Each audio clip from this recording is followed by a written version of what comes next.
Gloire à Dieu, nous bénissons le nom du Seigneur qui permet que nous puissions être en sa présence en cette journée. Et entre ses mains, nous recommandons toutes choses. Nous prions que le Saint-Esprit nous conduise afin que le nom du Seigneur soit glorifié. Nous allons partager aujourd'hui sur un thème que j'ai intitulé « Les secondes mains ». Les solutions seconde main. Ça peut aussi être considéré comme des aides non agréées par Dieu ou le feu étranger dans la vie des croyants.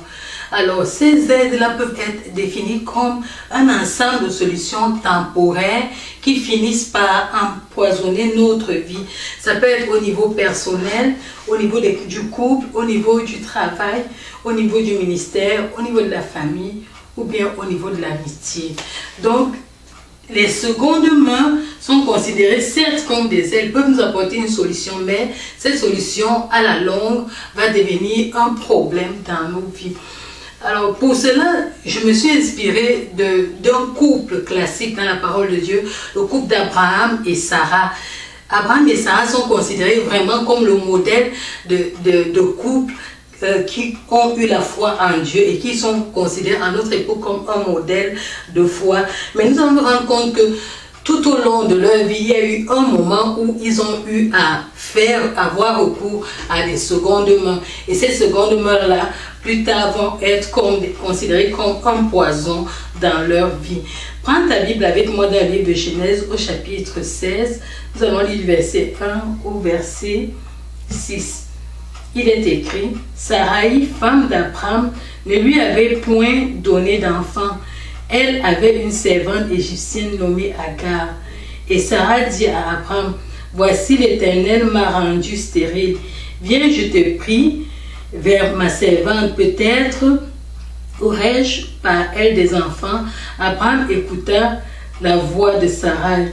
Alors Sarai, femme d'Abraham, prit Agar l'égyptienne, sa servante, et la donna pour femme à Abraham, son mari. Après qu'Abraham eut habité 10 années dans le pays de Canaan, il alla vers Agar et elle devint enceinte. Quand elle se vit enceinte, elle regarda sa maîtresse avec mépris et Sarah dit à Abraham, l'outrage qui m'est fait retombe sur toi. J'ai mis ma servante dans ton sein et quand elle a vu qu'elle était enceinte, elle m'a regardé avec mépris. Que l'Éternel soit juge entre moi et toi.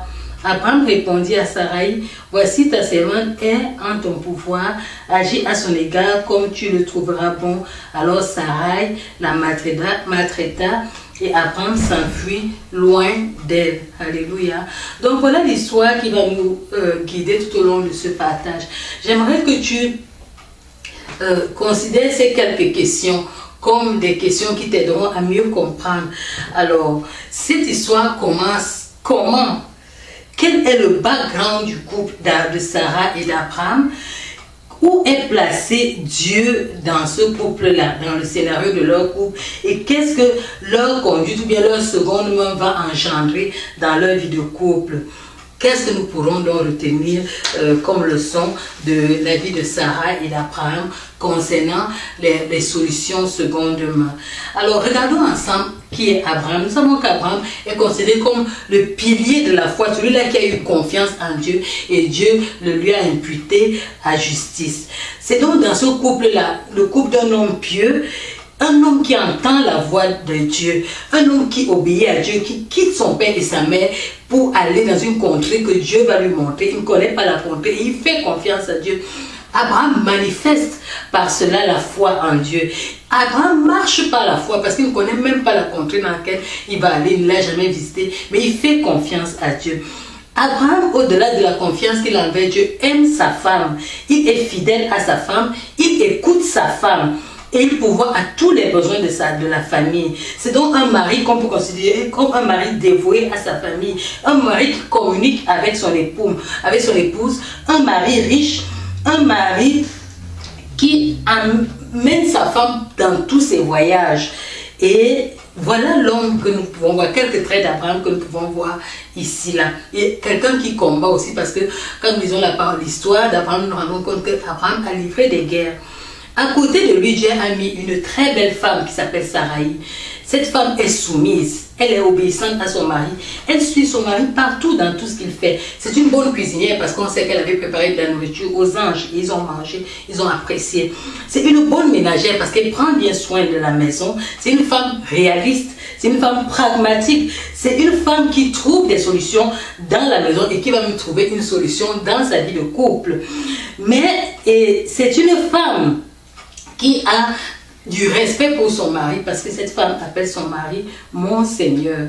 C'est une femme qui est prête à tout pour la vie de couple. Mais il y a un problème dans ce couple. Sarah, comme nous avons lu, Sarah dit, l'Éternel m'a rendu stérile. C'est étonnant, nous pouvons nous poser la question de savoir pourquoi Dieu rend une femme si dévouée, qui accompagne un homme qu'il a choisi, qui accompagne un homme qui a une grande mission, un homme qui est considéré comme le pilier de la foi stérile. Pourquoi Dieu peut rendre Sarah stérile? Nous allons comprendre en quelques éléments qui peuvent nous aider à comprendre. Nous ne connaissons pas, ce n'est pas écrit clairement la raison dans la Bible, mais ces éléments nous permettront de comprendre certaines choses. Bien, revenons à Sarah. On se rend compte que Sarah est prête pour tout pour Abraham. Lorsque nous lisons l'histoire, nous nous rendons compte qu'Abraham était prêt à mentir à des rois pour dire qu'Abraham est son frère. Donc, elle était prête à mentir pour son mari, pour sauver la vie de son mari. Abraham était prêt à devenir la femme d'un autre homme seulement pour préserver la vie de son mari. Lorsque nous regardons ça humainement, nous pouvons dire qu'elle semble être une bonne femme au foyer. Elle semble être l'exemple même de la femme. Mais elle a un problème, elle est stérile. Pourquoi une si belle femme? Regardons un peu, considérons un peu les faiblesses d'Abraham et de Sarah. On sait qu'Abraham consultait Dieu, mais la Bible nous dit qu'Abraham allait toujours rencontrer Dieu seul. Ça signifie qu'il n'amenait pas souvent Sarah. On sait qu'Abraham communiquait avec Dieu, mais Abraham allait communiquer avec Dieu seul. Il n'amenait pas Sarah. On sait qu'Abraham prenait des décisions en ce qui concerne leur couple, mais on sait qu'Abraham prenait aussi des décisions sans demander l'avis de Sarah, parce que lorsqu'il a fallu aller sacrifier Isaac, il n'a pas demandé à Sarah, il a seulement dit qu'il va faire l'offrande à Dieu. Pourtant, Dieu lui avait donné l'ordre d'aller lui sacrifier Isaac. Nous savons qu'Abraham poussait de temps en temps sa femme à l'adultère. La preuve, c'est qu'il lui a dit, il fallait aller rencontrer le roi, ne dis pas que je suis ton frère, non, va avec cet homme-là. Même s'il couche avec toi, il n'y a pas de problème, mais ne dis pas que je suis son mari. Donc, quelque part, Abraham envoyait souvent sa femme mentir. On sait que Abraham et sa femme se corrompaient déjà, parce que Abraham, quelque part, s'il pouvait envoyer sa femme aller coucher, sa femme avait aussi le droit de lui dire que bon, ok, prends ma servante, tu peux aussi coucher avec elle. C'était une décision du couple que Abraham et Sarah prenaient. Ils ne considéraient pas Dieu, ils ne consultaient pas Dieu. Considérons maintenant Sarah. Sarah ne semblait pas s'intéresser à la foi d'Abraham. Sarah ne consultait jamais Dieu. Elle n'interrogeait même pas Abraham, que ton Dieu là, qu'est-ce qu'il t'a dit? Abraham venait juste lui dire ce que Dieu avait dit. Par exemple, Sarah faisait tout ce que Abraham lui demandait de faire. Elle ne demandait même pas à Abraham, est-ce que ce que tu me demandes de faire là, ton Dieu là que tu dis que tu sais là, il est d'accord avec toi. Elle ne demandait pas ça. Elle approuvait les décisions de son mari. Elle s'intéressait juste à sa vie de famille et à ses problèmes. Et Dieu n'était pas le souci de Sarah. Elle était une bonne femme, mais elle était une bonne femme quelque part sans Dieu. Elle était une bonne femme sans une vie intime avec Dieu. C'était une femme qui n'avait pas de communion avec Dieu. Ça, c'est un danger. Même pas seulement au niveau du couple. Si tu as une personne à côté de toi qui vit avec toi, qui prend des décisions importantes à côté de toi, mais qui ne consulte pas Dieu dans ses décisions, que ce soit un ami, un parent, un frère, un cousin ou une cousine, c'est un danger. Lorsque tu écoutes religieusement cette personne-là. Mais ce que nous pouvons constater quand même ici, c'est étrange, parce que Abraham sert Dieu fidèlement. Et Dieu a de temps en temps des rencontres avec Abraham, où il va faire des alliances avec lui, où il va causer avec lui, où il va lui révéler des choses concernant sa vie. On va se rendre compte d'une autre chose, c'est que quelque part, Abraham manifeste aussi parfois de l'incrédulité. Quand Dieu lui dit, je vais te rendre fécond, il dit que, oh, regarde, ma femme est déjà vieille. Donc, parfois, il avait ces faiblesses-là, où il ne partageait pas sa foi, la foi totale à Dieu. Et nous voyons aussi du côté de Sarah que c'était une femme prête à tout pour l'amour de son mari. Elle était prête à coucher avec un roi, mentir pour le défendre, s'en foutre même de Dieu. Et d'ailleurs, Dieu était le cadet de ses soucis. Elle ne cherchait pas à le connaître. Et Abraham, lui, à son tour, vivait avec cette femme-là. Cette femme qui ne connaissait pas Dieu et cette femme à qui il donnait juste les commandements selon Dieu, mais il ne cherchait pas, viens apprendre à connaître mon ami. J'ai une amitié avec un Dieu, viens apprendre à le connaître. Et quelque part, l'attitude d'Abraham ici nous montre qu'Abraham savait que sa femme était une menteuse, puisque lui-même il la poussait à aller mentir parfois. Et au point où, comme ce couple avait l'habitude de se mentir les uns les autres, Sarah ne pouvait pas trouver étrange de dire à Abraham d'aller rencontrer Agar, sa servante, pour essayer de faire un enfant. Comme ils avaient un problème de stérilité, alors Agar a trouvé normal, humainement, de dire à Abraham d'aller vers Sarah. Mais Abraham avait rencontré Dieu dans l'intimité et savait que Dieu allait lui donner une descendance avec Sarah. Il avait dit à Sarah, mais Sarah, elle était pragmatique, elle a trouvé une solution. La solution, c'était faire l'enfant avec ma servante. Essayons de mettre un feu rouge à ce niveau-là. Elle est la personne la plus à côté d'Abraham. Elle est la personne censée conseiller son mari. Elle est la personne censée conduire son mari. Mais elle est la personne qui le pousse à briser l'alliance avec Dieu. Aimer quelqu'un ne signifie pas que tu dois partager ses erreurs, que tu dois partager ses mauvais comportements, que tu dois aller mentir pour cette personne, que tu dois l'inciter à la corruption, l'inciter au vol, l'inciter aux voies tortueuses. Si tu aimes quelqu'un, tu dois être capable de lui dire la vérité, de lui dire n'entre pas dans ce chemin parce que ce chemin est corrompu. Abraham, et considérant un peu sa conduite, un coup Abraham dit va mentir au roi. Un coup, va escroquer le roi, va dormir avec le roi. Et aussi, Sarah, un coup, va dormir avec ma servante. Ça, c'est le couple d'Abraham et de Sarah. Ils ont essayé de trouver des solutions à leur niveau. Et leur comportement porte à croire qu'ils sont tous les deux faux dans leurs agissements. Tout apparemment allait bien. Dieu bénissait Abraham. Dieu conduisait Abraham. Mais le comportement de Sarah et le comportement d'Abraham n'étaient pas du tout transformés. Sarah va se rendre compte que Dieu est important quand elle va se heurter au problème avec Agar. Lorsque Agar va commencer à dormir avec son mari, Agar va commencer à la mépriser. C'est là qu'elle va dire, elle va se souvenir que Dieu existe et elle va citer Dieu, elle va appeler Dieu comme juge dans son foyer qu'elle avait déjà gâché, dans son foyer où elle avait déjà corrompu, son foyer où elle avait amené le feu étranger, elle avait amené une autre femme dans son lit conjugal. Pourtant, la parole de Dieu dit que le lit conjugal soit exempt de toute souillure. Mais Sarah n'avait pas considéré ce principe-là. Elle avait amené une femme étrangère. Et c'est quand ça commence à chauffer qu'elle dit, je dois juger entre toi et moi. La jalousie, les mortifications que lui posait Agar, la pousse à appeler Dieu. Mais jusqu'à présent, elle ne connaît pas que Dieu existe. Agar, qui était entrée dans son lit, a commencé à jouer un autre jeu. Sarah a perdu le contrôle de sa maison à cause de la solution seconde main. La solution pour apporter, pour aider Dieu. J'ai un problème, je vais aider Dieu. Sarah s'est souvenue des paroles divines. Un couple qui auparavant volait ensemble, mentait ensemble, escroquait ensemble, est devenu subitement un couple anachronique, un couple désintégré à cause du feu étranger, à cause de la solution seconde qu'on avait apportée au milieu d'eux. La piété avait été empiétée par leur mauvaise conduite. Il faut faire très attention lorsqu'on a un problème, parce que le problème peut être une source qui nous amène vers Dieu ou une source qui nous amène vers le mal.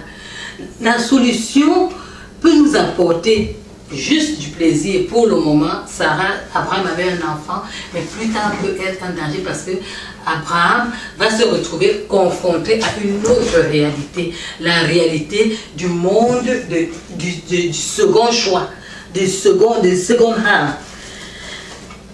ils regardent attentivement. Dieu, dans ces problèmes-là, va regarder leurs problèmes, va regarder ce qui se passe et il va faire silence. Il va regarder Abraham. Dieu avait un plan pour Abraham. Dieu voulait bénir Abraham. Dieu voulait faire des grandes choses dans la vie d'Abraham. Mais ces choses-là ne pouvaient pas avoir lieu tant qu'Abraham avait été dans les choses de seconde main. Nous devons donc faire très attention. Même à notre époque, en tant que chrétiens, où nous cherchons des solutions à gauche, nous cherchons, nous glissons, nous frôlons, nous bifurquons sur la sainteté, nous jouons à cache-cache avec Dieu. Dieu est là, il te regarde. Si tu as passé le contrat de donner ta vie à Dieu, fais attention à ta conduite. Fais attention à tes agissements. Dieu n'est pas notre sous-fifre, il n'est pas notre seconde hand, on va l'appeler quand nous avons échoué, nous avons fini de faire nos choses qui ne marchent pas. Heureusement que tout le monde ne jongle pas. Nous pouvons voir aussi Anne qui avait le même problème que Agar, aller consulter l'Éternel, une femme pieuse qui avait même plus de problème parce qu'elle était dans un mariage polygamique, mais le Seigneur a apporté une solution à lui donnant pas seulement un enfant mais plusieurs enfants. Abraham, à un moment donné, était obligé de s'arrêter pour revenir à Dieu et recevoir la bénédiction de Dieu au travers de la naissance d'Isaac. Mais il avait déjà engendré un autre problème qui va empoisonner sa vie plus tard. Et vous allez vous rendre compte que maintenant, chaque fois que nous cherchons une solution intermédiaire à un problème que Dieu doit résoudre, ça nous conduit toujours à la perte. Tu vas avoir un mari second hand, un enfant second hand, des habits second hand, une maison second hand, un ministère second hand, parce que tu rafistoles, tu forces toutes choses, alors que Dieu ne t'a pas envoyé. Mais si tu fais confiance en Dieu, si tu mets ton esprit calme, tu fais confiance au Seigneur, le Seigneur va te conduire. Dieu conduit nos vies, il a un plan pour nos vies. Mais ça dépend, tout dépend de nous. Il ne faut pas emprunter la foi seconde main. Il ne faut pas emprunter la communion de Dieu seconde main. Il ne faut pas emprunter les voies tortueuses. Quand tu veux que Dieu agisse avec toi, tu dois marcher en honnêteté de vie. Tu dois marcher conformément à sa parole. Tu ne dois pas avoir des comportements de seconde main. Tu ne dois pas faire un coup tu es avec Dieu, un coup tu es un peu dans la corruption, un coup tu marches en sanctification, un coup tu marches dans la corruption. Trop de raccourcis peuvent t'éloigner de Dieu. Trop de raccourcis peuvent faire que tu deviens en abomination avec Dieu.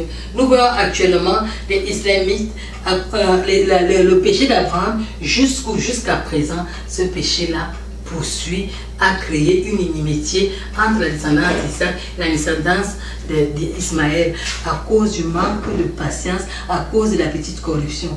En outre temps, nous voyons que le temps de la dispensation, le temps du Saint-Esprit, où Ananias et Saphira ont emmené le feu étranger, cela a été un danger parce que cela a conduit à leur mort.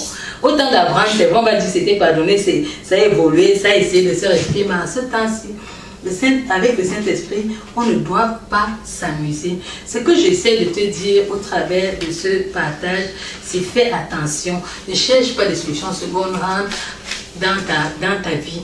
Tu peux avoir un problème maintenant, tu peux avoir une difficulté, mais sache que en tant que chrétien, tu dois te confier à Dieu, tu dois venir au Seigneur. Et Dieu, qui est juste, qui est bon, qui est fidèle, va répondre à ton problème. Est-ce que tu étais déjà dans un processus de seconde rang? Est-ce que tu avais déjà pris une route intermédiaire? Est-ce que tu avais lâché la foi? Reviens au Seigneur. Si tu marches dans les voies tortueuses, croyant plaire à Dieu, ou tu as des conversations impures, croyant plaire à Dieu, reviens au Seigneur. Purifie-toi, demande pardon, répands-toi. Dieu est le Dieu qui restaure. Il est capable de restaurer ta vie, restaurer la vie de ton frère, restaurer ton foyer, restaurer ta vie de couple. Je ne connais pas ton problème, peu importe. Dieu connaît et il t'appelle. En ce moment-ci, il a donné son Fils Jésus-Christ afin que quiconque croit en lui ne périsse point. L'appel t'est lancé. Peut-être tu sais dans le processus où tu avais déjà engagé des secondes rangs dans ta vie. Je veux te dire que tu as la solution, Jésus-Christ. Jésus-Christ est capable de changer ta vie. Jésus-Christ est capable de restaurer ta vie. Jésus-Christ est capable de te donner la paix. Jésus-Christ est capable de guérir ton cœur. Jésus-Christ est capable de te faire du bien pour peu que tu apprennes à lui faire confiance. Aujourd'hui, je dis Seigneur, J'ai tant marché par mes propres voies. Maintenant, je voudrais marcher par tes voies. Viens à mon secours. Dieu est capable de le faire.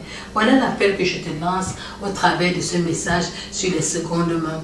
Laisse les secondes mains. Fais confiance à Dieu. Dieu est juste. Et le Dieu de justice va venir et apporter la solution dans ta vie. Sois béni au nom de Jésus-Christ. Amen.